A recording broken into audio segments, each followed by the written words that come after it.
How to set up Google Assistant on Android. This tutorial shows you how to enable and configure Google Assistant on your Android device. First, open the Settings app on your Android device. After that, tap on Google to open your Google account settings. From there, tap on the All Services tab at the top of the screen. At this point, scroll down and tap on Settings for Google Apps. In the next step, tap on Search Assistant and Voice to open the Assistant settings.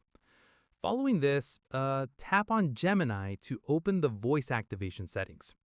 Once done, tap on Talk to Gemini hands-free to open the Hey Google settings.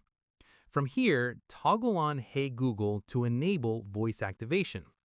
At this stage, tap Turn On when the prompt appears and wait a few seconds for it to initialize. After this, if it's your first time setting it up, you'll be taken through the voice match setup process.